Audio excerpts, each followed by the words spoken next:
Então, ó, falando agora aqui a respeito dos tipos de computadores. Isso mesmo, os tipos de computadores. Gente, temos vários tipos de computadores, né? Ó, supercomputador, computadores exercendo a função de servidor, desenvolvidos especificamente para servirem como um servidor. Fica um pouco repetitivo, o som é engraçado, sim, né? Servir como servidor, mas vamos entender melhor o que isso significa.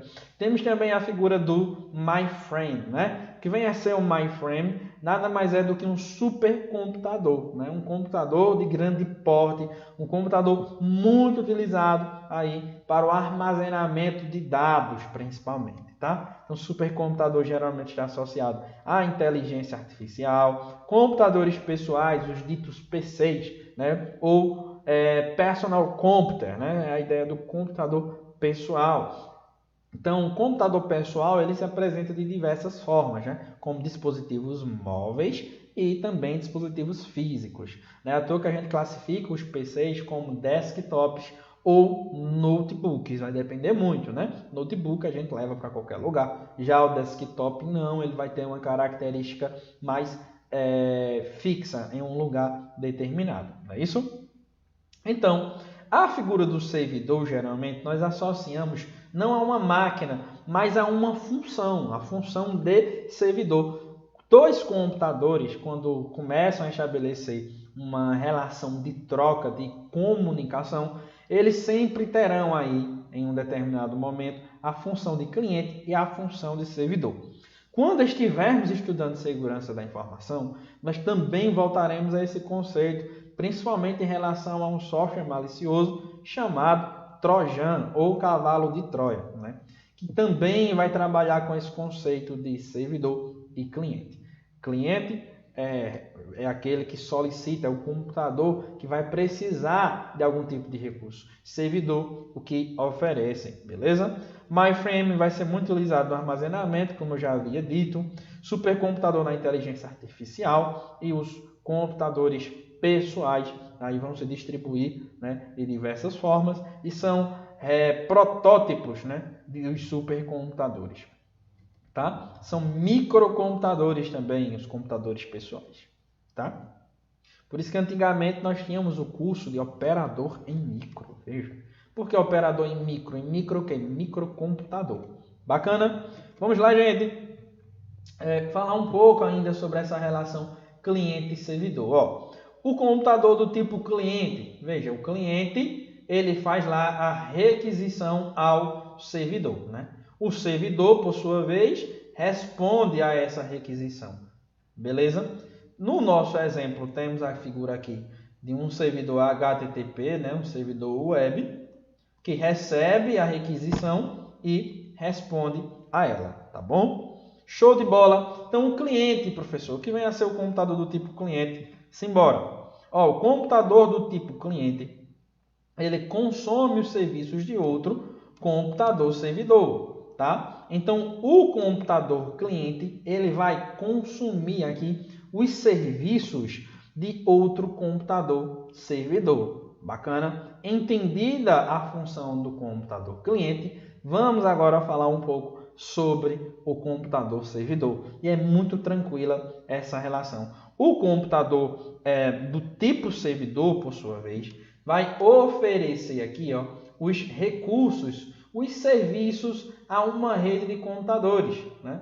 Essa rede de computadores que vai estar ali de forma passiva recebendo os dados será chamada de rede cliente, ou até mesmo os computadores que fazem parte dessa rede vão ser chamados de cliente.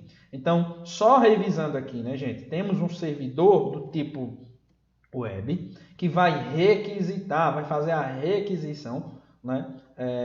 Nesse caso aqui, o cliente que vai fazer essa requisição ao nosso servidor. Por sua vez, esse servidor oferecerá o recurso, né, web para o cliente. Professor, quando é que isso acontece? Ó, quando eu estou, por exemplo, no navegador, utilizando o navegador, a gente vai fazer uma solicitação a esse navegador, não é isso? Vamos fazer uma requisição. Bora lá. Eu quero, por exemplo, entrar aqui no site do Facebook. Então eu venho aqui, ó, Facebook, Não vou entrar no Facebook não, vou entrar no Instagram. Bora lá. Eu venho aqui no Instagram e eu vou clicar em Enter. Ó, quando eu fizer aqui essa ideia, esse processo de clicar em Enter, o que é que vai acontecer?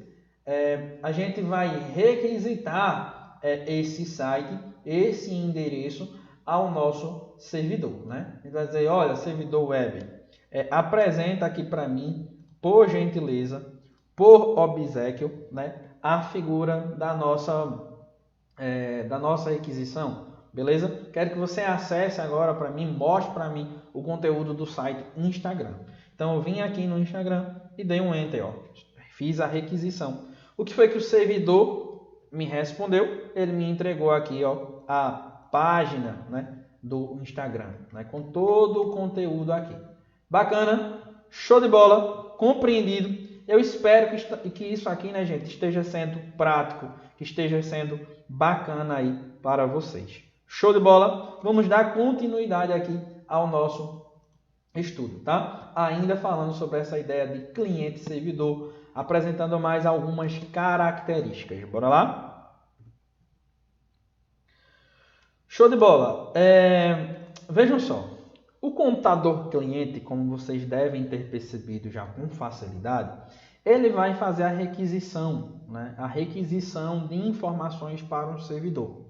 A regra é que o cliente ele não precise ter tantas características robustas em relação à sua parte física, ao tamanho da memória RAM, ao tamanho do armazenamento interno, à capacidade da placa de vídeo. Nada disso aqui é muito exigido em relação ao computador cliente. Basicamente, o que a gente precisa como requisito é que seja um dispositivo que esteja conectado à internet. Basicamente isso. E que possa, né, por meio dos dispositivos de entrada, solicitar alguma coisa.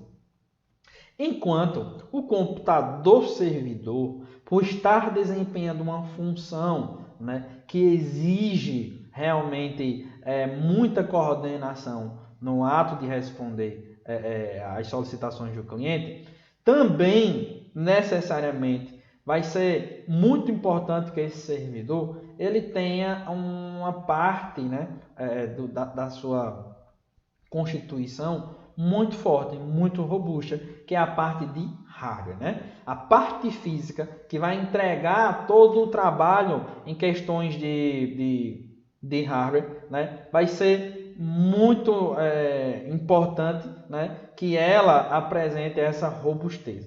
Professor, o senhor falou, está um pouco enrolado. Vou esclarecer. Um servidor, ele vai lidar muito mais com a ideia de demandas, né? Ele quem vai trabalhar, ele quem vai oferecer recursos.